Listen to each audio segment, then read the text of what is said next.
Assalamualaikum warahmatullahi wabarakatuh.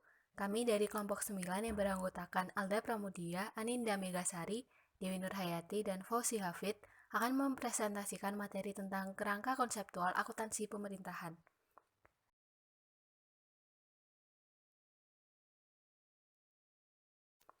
Kerangka konseptual akuntansi pemerintah adalah konsep dasar penyusunan dan pengembangan standar akuntansi pemerintahan (SAP) dan merupakan acuan bagi Komite Standar Akuntansi Pemerintahan (KSAP), penyusunan laporan keuangan, pemeriksa, dan pengguna laporan keuangan dalam mencari pemecahan atas sesuatu masalah yang belum diatur dalam Pernyataan Standar Akuntansi Pemerintahan (PSAP). Tujuan kerangka konseptual adalah yang pertama, penyusunan standar dalam melaksanakan tugasnya. Yang kedua, penyusunan laporan keuangan dalam menanggulangi masalah akuntansi yang belum diatur dalam standar. Yang ketiga, pemeriksa dalam memberikan pendapat mengenai laporan keuangan disusun sesuai dengan standar dan para pengguna laporan keuangan. Lingkungan akuntansi pemerintahan. Ciri utama struktur pemerintahan dan pelayanan yang diberikan yaitu yang pertama, bentuk umum pemerintahan dan pemisahan kekuasaan. Yang kedua, sistem pemerintahan otonomi dan transfer pendapatan antar pemerintah. Yang ketiga, pengaruh proses politik. Yang keempat, hubungan antara pembayaran pajak dengan pelayanan pemerintah. Selanjutnya yang kedua, ciri keuangan pemerintah yang penting bagi pengendalian ada anggaran sebagai pernyataan kebijakan publik, target fiskal, dan sebagai alat pengendalian. Lalu ada investasi dalam aset yang tidak langsung menghasilkan pendapatan, kemudian kemungkinan penggunaan akuntansi, dana untuk tujuan pengendalian, dan penyusutan nilai aset sebagai sumber daya ekonomi yang digunakan dalam kegiatan operasional pemerintahan. Selanjutnya, penggunaan laporan keuangan ditujukan kepada 1. Masyarakat, 2. Wakil rakyat, lembaga pengawas, dan lembaga pemeriksa. Yang ketiga ada pihak yang berperan dalam proses donasi, investasi, dan pinjaman. Dan yang keempat, pemerintah. Entitas akuntansi dan entitas pelaporan. Entitas akuntansi adalah unit pada pemerintahan yang mengelola anggaran, kekayaan, dan kewajiban yang menyelenggarakan akuntansi dan menyajikan laporan keuangan atas dasar akuntansi yang diselenggarakannya. Sedangkan entitas pelaporan adalah unit pemerintahan yang terdiri atas satu atau lebih entitas akuntansi yang menurut ketentuan peraturan perundang-undangan wajib menyajikan laporan pertanggungjawaban. Peranan pelaporan keuangan pemerintah ada 5. Yang pertama, akuntabilitas, mempertanggungjawabkan pengelolaan sumber daya serta pelaksanaan kebijakan yang dipercayakan kepada entitas pelapor dalam mencapai tujuan. Yang kedua, manajemen, memudahkan fungsi perencanaan, pengelolaan, dan pengendalian atas seluruh aset, kewajiban, dan ekuitas pemerintah. Yang ketiga, transparansi, memberikan informasi keuangan yang terbuka dan jujur kepada masyarakat. Yang keempat, keseimbangan antar generasi, yaitu membantu para pengguna dalam mengetahui kecukupan penerimaan untuk membiayai seluruh pengeluaran dan apakah generasi yang akan datang diasumsikan akan ikut menanggung beban pengeluaran tersebut ataupun tidak. Yang kelima, evaluasi kinerja, mengevaluasi kinerja atas pelaporan, terutama dalam penggunaan sumber daya ekonomi yang dikelola pemerintah untuk mencapai kinerja yang direncanakan.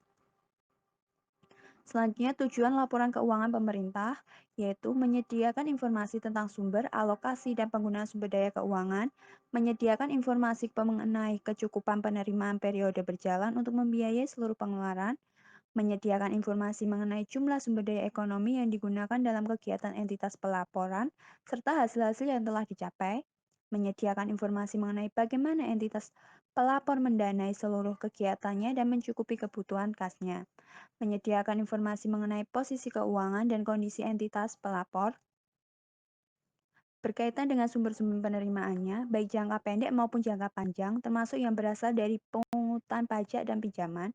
Dan yang terakhir, menyediakan informasi mengenai perubahan posisi keuangan entitas pelaporan, apakah mengalami kenaikan atau penurunan, sebagai akibat kegiatan yang dilakukan selama periode pelaporan.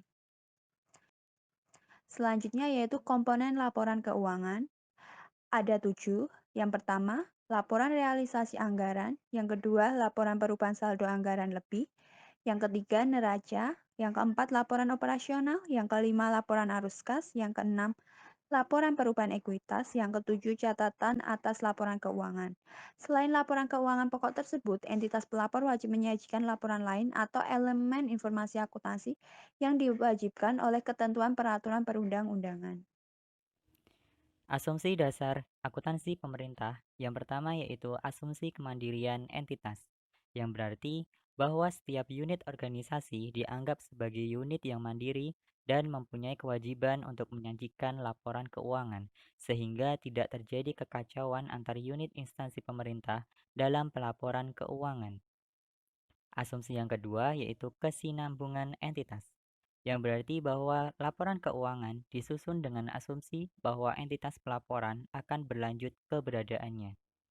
Asumsi yang ketiga yaitu keterukuran dalam satuan uang atau monetary measurement, yang berarti bahwa laporan keuangan entitas pelaporan harus menyajikan setiap kegiatan yang diasumsikan dapat dinilai dengan satuan uang. Karakteristik kualitatif laporan keuangan, yang pertama relevan, yang kedua andal, yang ketiga dapat dibandingkan, serta yang keempat dapat difahami. Selanjutnya, prinsip akuntansi dan pelaporan keuangan.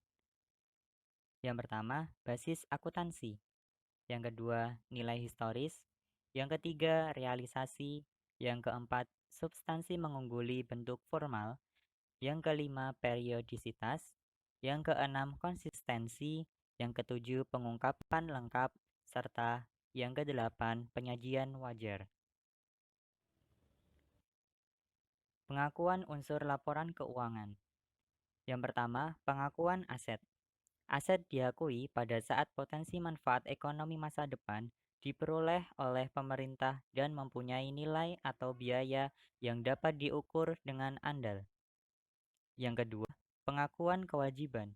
Kewajiban diakui pada saat dana pinjaman diterima atau pada saat kewajiban timbul.